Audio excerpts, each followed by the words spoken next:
Bonjour à tous, c'est Mahtougi Sara, étudiante en Master 1 didactique à l'Université Gilles-Niébès, département de la langue française. Définition du logiciel TROP. TROP est un logiciel d'analyse sémantique ou de fuite de texte créé en 1994 par Pierre Mollette et Agnès Landry. TROP comprend notamment un éditeur d'anthologie, une classification arborescente et permet l'analyse chronologique du récit, le diagnostic du style du texte, la catégorisation de mots utiles, l'extraction terminologique, l'analyse des acteurs et l'aide à la constitution de résumés. Il est distribué gratuitement avec une licence spécifique. Maintenant, on passe à la lecture de la fable. Certains renards gascons, d'autres disent normands, mourant presque de faim, vit au haut d'une traie. Des raisins mûrs apparemment et couvrent d'une peau vernie. Le galant en eût fait volontiers un repas, mais comme il ne pouvait atteindre, ils sont trop verts, dit-il, et bons pour des goujats. Fait-il pas mieux que de se plaindre? Maintenant, on passe à l'analyse. Le contexte de la fable. La fable Le renard et les raisins raconte l'histoire d'un renard qui est incapable d'atteindre des raisins mûrs et succulents. Les dénigre en disant qu'ils sont sûrement trop acides. En deuxième lieu, analyse illustrée.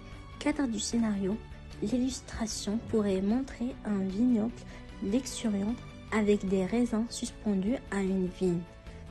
Le renard pourrait être placé devant la vigne, regardant les raisins hors de portée. En troisième lieu, l'expression du renard. Le renard devrait être illustré avec une expression d'envie et de frustration. Vous pouvez mettre l'accent sur ses yeux scrutants, les raisins exprimant son désir. Et en quatrième lieu, les raisins tentants.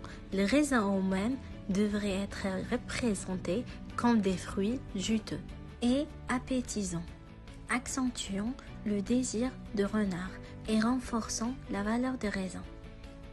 Tentativement du renard. Vous pourriez montrer le renard essayer de sauter ou de grimper pour atteindre les raisins, soulignant ainsi ses efforts apparents. Moment clé de la fable. L'image clé serait le moment où le renard incapable d'atteindre les raisins, déclare qu'ils sont sûrement acides. Vous pourrez représenter le renard s'éloigner, peut être avec une posture de dénigrement. Enfin, le moral de l'histoire. L'illustration pourrait inclure un élément visuel subtil illustrant la morale de l'histoire, mettant en avant la rétitionnalisation et l'auto-apaisement de renard. Voici les statistiques de l'analyse de renard et les raisins sur TROP.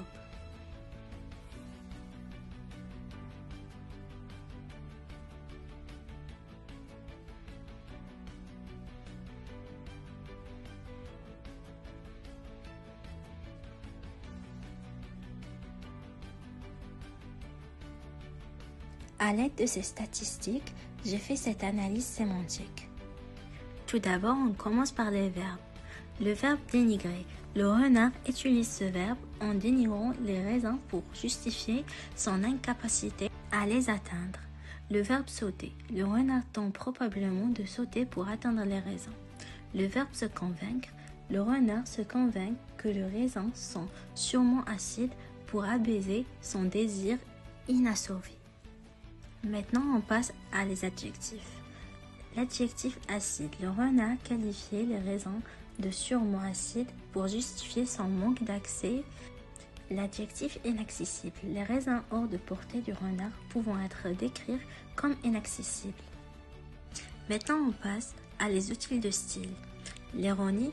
La fable utilise probablement l'ironie pour souligner le mécanisme l'auto-abysement du renard en qualifiant les raisins d'acides. Morale, comme de nombreuses fables, celle-ci est susceptible de contenir une leçon morale. Répétition. Répétition thématique, il peut avoir une répétition thématique ou narrative pour souligner le désir du renard et sa tentative de rationalisation.